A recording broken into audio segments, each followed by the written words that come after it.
नमस्कार विद्यार्थी मित्रांनो, स्टडी फ्लो अपडेट्समध्ये आपलं पुन्हा एकदा सर्वांचं स्वागत आहे. तर मित्रांनो, MCL अंतर्गत पदभरती सुरू झालेली आहे. याचा लॉंग फॉर्म आहे महानदी कोलफिल्ड्स लिमिटेड. ही जी आहे एक subsidiary coal India limited company आहे. गव्हर्नमेंट ऑफ इंडियाच्या अंडरटेकिंग जे असते ही कंपनी येते, म्हणजे अंतर्गत येते. हे जे आहे ऑनलाईन ॲप्लिकेशन करत आहे for eligible citizens of India. ज्या याच्यामध्ये फॉलोइंग पोस्ट आहेत त्या आपण पाहणार आहोत. कशा प्रकारे अर्ज करू शकता, एज्युकेशन क्वालिफिकेशन काय, जी ही महत्त्वाची इन्फॉर्मेशन आहे ती पाहूया. व्हिडिओ एंडपर्यंत पहा आणि चॅनलवर नवीन असाल तर सबस्क्राईब नक्कीच करा. तसेच याची मराठी स्वरूपातील आर्टिकल रीड करण्यासाठी डिस्क्रिप्शनच्या फर्स्ट लिंकचा वापर करा आणि हे PDF वगैरे मिळवण्यासाठी किंवा भविष्यातला अपडेट मिळवण्यासाठी व्हॉट्सॲप आणि टेलिग्राम ग्रुप जॉईन करायला विसरू नका. All the important links are in the description.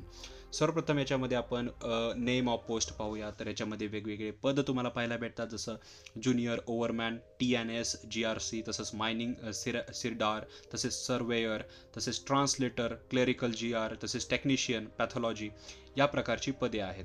आता व्हिडिओला पॉज करून तुम्ही यांचं बेसिक पे तसेच यांचे जे प्रवर्गानुसार इथे पदे वितरित करण्यात आलेली आहेत, वॅकन्सीज इन्क्लुडिंग बॅकलॉग, हे पाहू शकता. पण याच्यामध्ये टोटल पदे जर पाहिले तर ज्युनियर ओव्हरमॅनची 192 पदे आहेत, मायनिंगचे सिरदारचे 448 पदे आहेत, सर्वेयरची 24 पदे आहेत, ट्रान्सलेटरची 1 पद आहे आणि टेक्निशियनचे 2 पदे आहेत. तर हे पदे जे आहेत ते भरली जाणार आहेत. याच्यामध्ये आता जे नेम ऑफ पोस्ट दिलेलं आहे त्यानुसार जे PWD कॅन्डिडेट्स आहेत, म्हणजे बेंचमार्क डिसॅबिलिटी ज्यांना आहे, तर त्या कॅन्डिडेटसाठी सुद्धा इथं जागा दिलेल्या आहेत. जसं की ट्रान्सलेटरची 1 जागा आणि टेक्निशियनच्या ज्या 2 जागा आहेत त्या पण आहेत. पण सुटेबल कॅटेगरी जी असणार आहे ती तुम्ही स्क्रीनवर पाहू शकता. या एलिजिबल सुटेबल कॅटेगरीज आहेत. बाकी मिनिमम क्वालिफिकेशन जर पाहिलं तर याच्यामध्ये तुम्हाला ज्युनियर ओव्हरमॅन या पदासाठी डिप्लोमा इन मायनिंग इंजिनिअरिंग पाहिजे ऑफ 3 इयर्स ड्युरेशन, किंवा डिग्री पाहिजे मायनिंग इंजिनिअरिंगमध्ये, किंवा इक्विलंट एज्युकेशन कंप्लीट झालं पाहिजे. तसंच तुमचं व्हॅलिड ओव्हरमॅन कम्पेटन्सी सर्टिफिकेट जे आहे अनरिस्ट्रिक्टेड, जे की इश्यूड केलं असेल डायरेक्टरेट जनरल ऑफ माइन्स सेफ्टीनं, म्हणजे DGMSनं, अंडर कोल माइन्स रेग्युलेशन 2070. तर बघा, हे सर्टिफिकेट तुमच्याकडे असलं पाहिजे. फर्स्ट एड सर्टिफिकेट तसंच गॅस टेस्टिंग सर्टिफिकेट पण तुमच्याकडे असलं पाहिजे.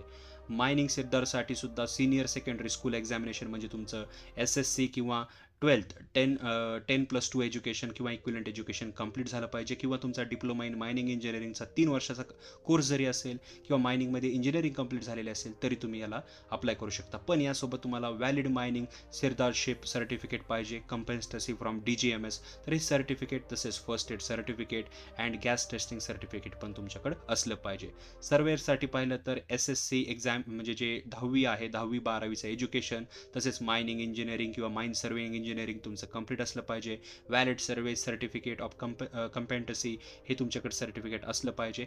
जर हे फॉलोइंग तुमच्याकडे असेल, समजा हे एज्युकेशन तुमचं कंप्लीट असेल आणि फॉलोइंग सर्टिफिकेट असतील, तर तुम्ही या पदांसाठी जे आहे ते अप्लाय करू शकता. आणि जे शेवटचे पदे आहेत 4थ्या आणि 5व्या नंबरचे ट्रान्सलेटर, याला तुमचं BA इक्विलंट एज्युकेशन कंप्लीट झालं पाहिजे हिंदी किंवा इंग्लिशमध्ये. तसेच गव्हर्नमेंट डिप्लोमा होल्डर पाहिजे इन हिंदी ट्रान्सलेशन, तर हे तुम्ही ट्रान्सलेटरसाठी अप्लाय करू शकता. आणि टेक्निशियन जे पॅथॉलॉजीचं पद आहे त्यासाठी डिप्लोमा इन पॅथॉलॉजी तुमचं कंप्लीट असलं पाहिजे, तुम्ही याच्यासाठी अप्लाय करू शकता.